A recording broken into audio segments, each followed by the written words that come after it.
Dans le cadre du projet Altogel, une conférence sur la gestion du risque gel a été organisée. Nous vous proposons un extrait de cette conférence qui présente une introduction au gel de printemps. Pour que dans le débat peut-être que l'on aura, ou cet après-midi, qu'on puisse être sûr d'avoir le même vocabulaire. Je suis un physicien, je suis un mécanicien des fluides. J'ai eu mon doctorat il y a longtemps sur la convection naturelle. Et donc, qu'est-ce qu'on a pour transporter de l'énergie? On a d'abord la conduction. Quand je tiens la poignée de cette casserole, à un moment donné, je ne peux plus la sentir parce qu'il y a de la chaleur qui est arrivée par conduction. Ça a besoin d'un matériau fixe pour se propager. C'est par exemple la chaleur qui est dans le sol qui peut remonter en surface ou pas. Et cette conduction, elle va être dépendante de l'air, par exemple, est un mauvais conducteur de la chaleur, alors que l'eau est un bon conducteur. Puis le deuxième moyen de transfert de l'énergie, c'est la convection. La convection, ça a besoin d'un fluide comme l'air ou de l'eau pour transférer de l'énergie. De la chaleur, par exemple, de l'air qui se chauffe au sol au printemps, va monter par convection et va transférer cette énergie.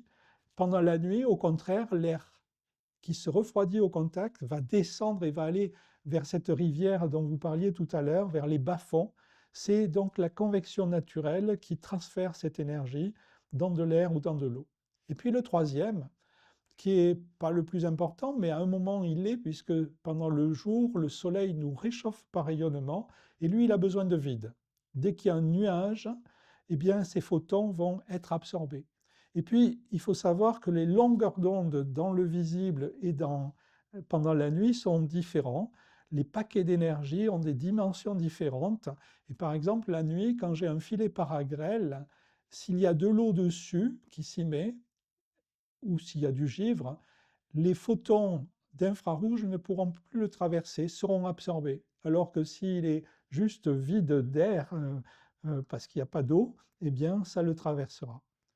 Donc, et en fonction de cette longueur d'onde, de la taille des particules qui circulent dans l'air, il y aura transmission, absorption ou réflexion. C'est pour ça que les nuages sont si importants à prévoir, parce que dès qu'ils sont là, ils ont une taille telle que l'infrarouge ne peut plus les traverser pendant la nuit, et qu'ils vont donc renvoyer la moitié de cette énergie vers le bas, et on n'aura pas de gel.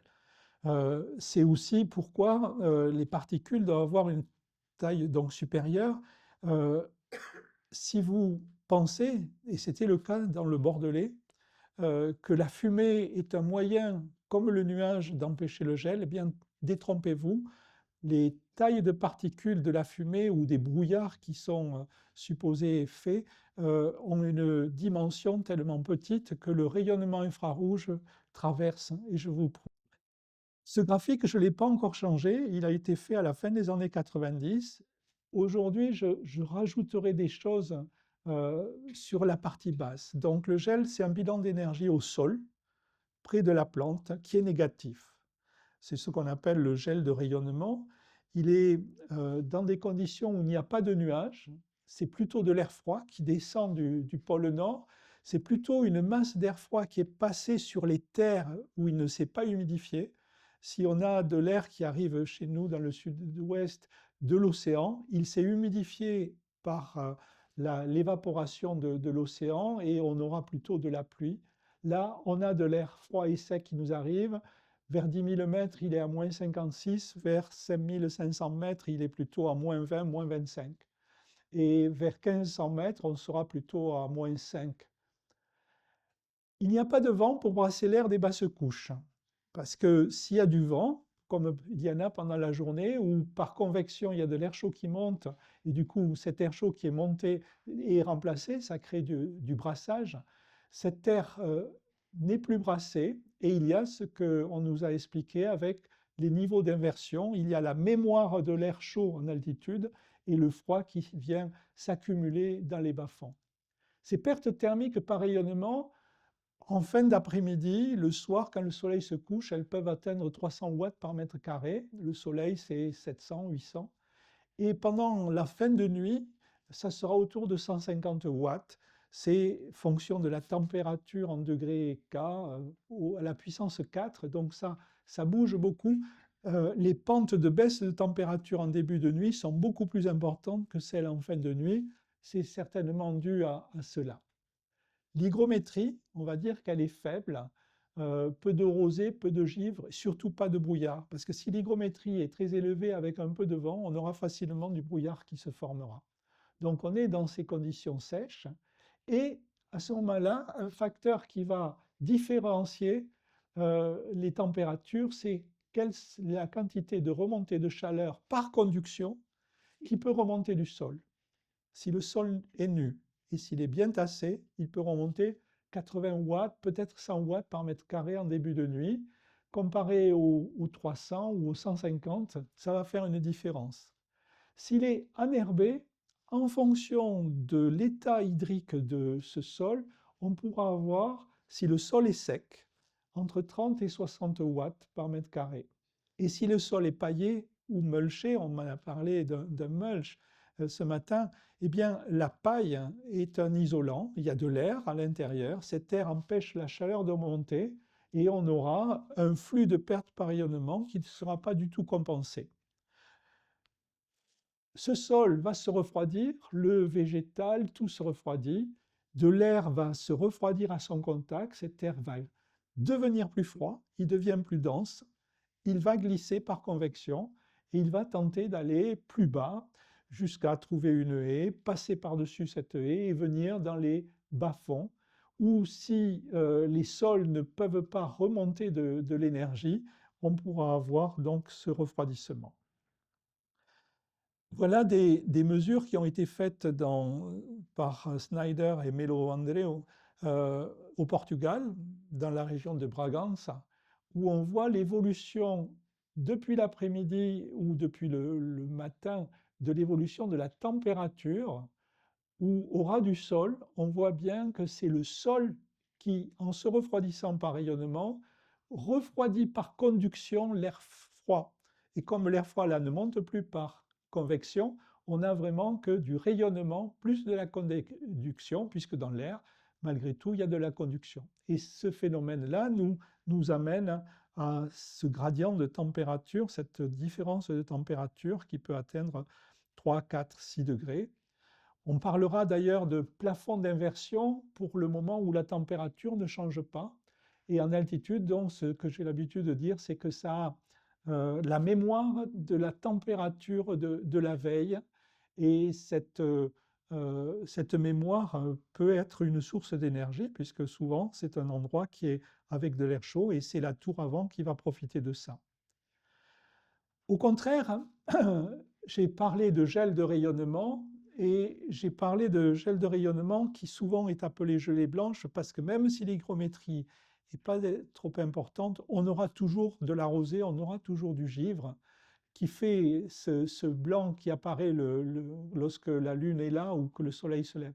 Ah oui, je reviens en arrière, que la Lune soit là ou pas là, pour moi, ça ne fait pas de différence. Les pertes par rayonnement sont plus liées à la masse d'air dans laquelle on se trouve et ses qualités ou ses défauts que la Lune qui attire ou pas.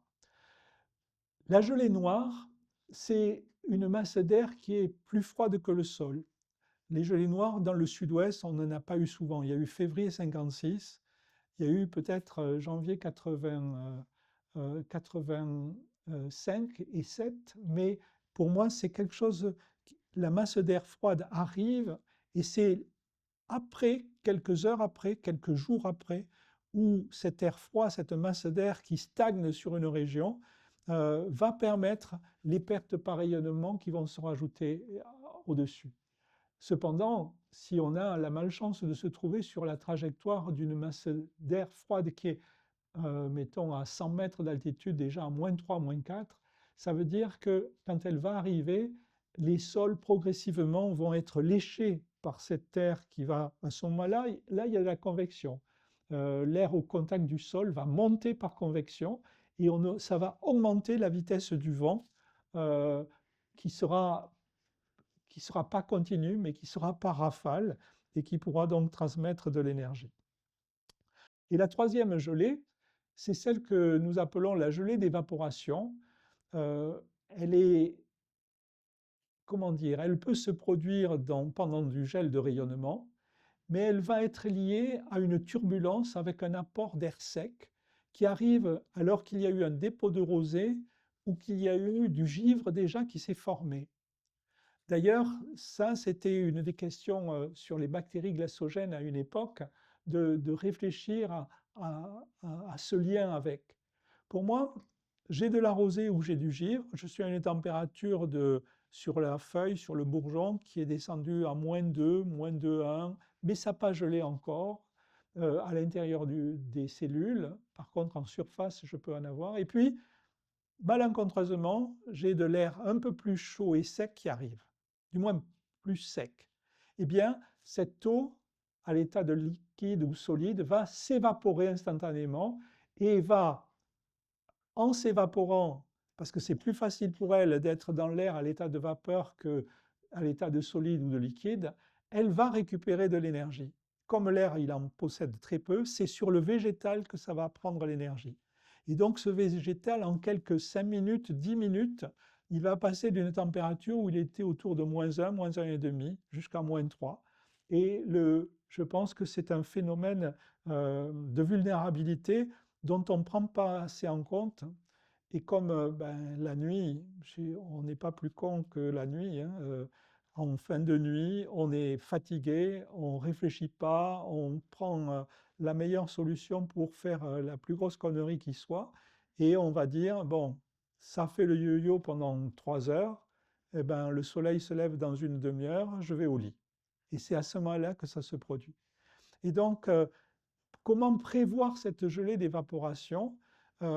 C'est sans doute lié au lieu où est-ce qu'on est. Est-ce qu'il y a une goutte d'air froid plus haute qui risque de descendre?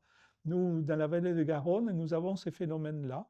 On a sur les coteaux des bulles d'air froid qui s'accumulent pendant la nuit et qui, à 3-4 heures du matin, flouf, descendent. Vous, dans les Alpes, ça doit se produire en permanence. Et donc, il vaut mieux avoir lancé que attendre que ça arrive.